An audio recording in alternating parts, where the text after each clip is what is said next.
Hello, good morning everyone. তো আজ হলো ঈদ, সবাইকে আমার তরফ থেকে ঈদ মোবারক। তো সবাই খুব খুব খুব মজা করে ঈদ কাটিও, খুব এনজয় করুন। তো আমি দেখো সকালবেলা ঘুম থেকে উঠে গেছি, আমি ফ্রেশ হয়ে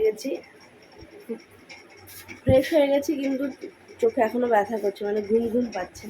তো আমি ফটাফট করে রুহির পাপাকে সব কিছু গুছিয়ে দেবো, তারপর দেন আমার বাকি কাজগুলো করবো। তো চলো ফটাফট করে ওর পাপাকে গুছিয়ে দেওয়া যাক, তাহলে ও প্রচণ্ড রেগে যাবে, কারণ ও এখন যাবে নামাজ পড়তে। এখন কটা বাজে? 6:30 বাজে, 7টাতে নামাজ।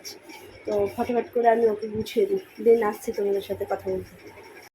ওর সাদা পাঞ্জাবি, পাজামা, এখানে রুমাল আছে, গেঞ্জি আছে, প্যান্ট,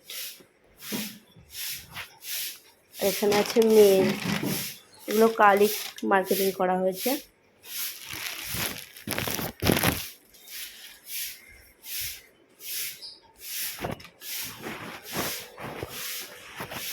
এটা একটা এখানে দিয়েছি, তোমার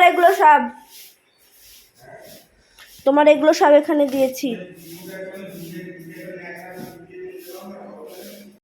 টুপিটা খুঁজে পাচ্ছিলাম না, এতগুলো বের করে সব জামা কাপড় এলোথেলো করে এই যে অবশেষে টুপিটা পাওয়া গেছে। খুবই ভালো কথা, আগে রাখি এখানে। রোহিত পাপা রেডি হয়ে গেছে, রেডি হতে হতে কথা বলছে,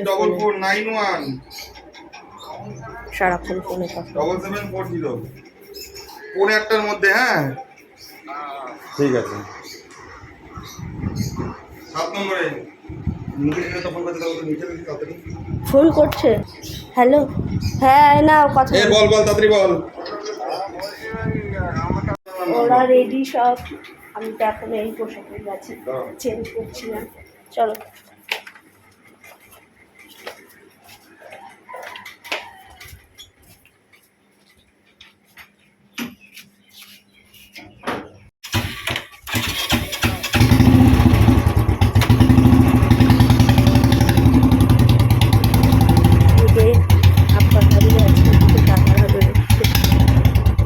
দাদা, আসসালামু আলাইকুম।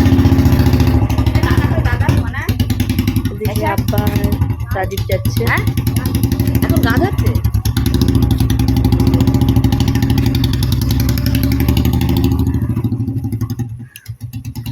দাদা কিসে করে যাচ্ছ?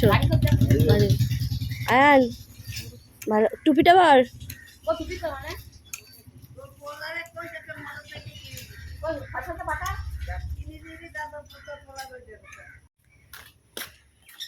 তো আমি এখন ঘরে যাই, রেডি হয়ে ফটাফট করে স্নান করে নিই, কারণ ওরা আসার আগে পুরো রেডি হতে হবে। আবার নাহলে বলবে তুমি এখনও রেডি হওনি, বকাবকি করবে। তো যাই, আমি এখন ফ্রেশ হইনি। আর তার আগে এই যে ঘর বিছানাগুলো কী করতে হবে, ক্লিন করতে হবে, সেগুলো ক্লিন করবো, স্নান করবো, এই কাজ। আর বাকি কাজ আমি রাতেই কমপ্লিট করে রেখেছি, কারণ সকালে উঠে কি তাড়াহুড়ো করে সব রকম কাজ করা যায় না, তো সব কমপ্লিট করে রেখেছি। তো চলো এই ব্লগটা এখানেই শেষ করলাম। আর সারাদিন কী করি ঈদের দিনে সেটা তোমাদের সাথে শেয়ার করবো। ভালো লাগলে সবাই লাইক কমেন্ট করো। টাটা।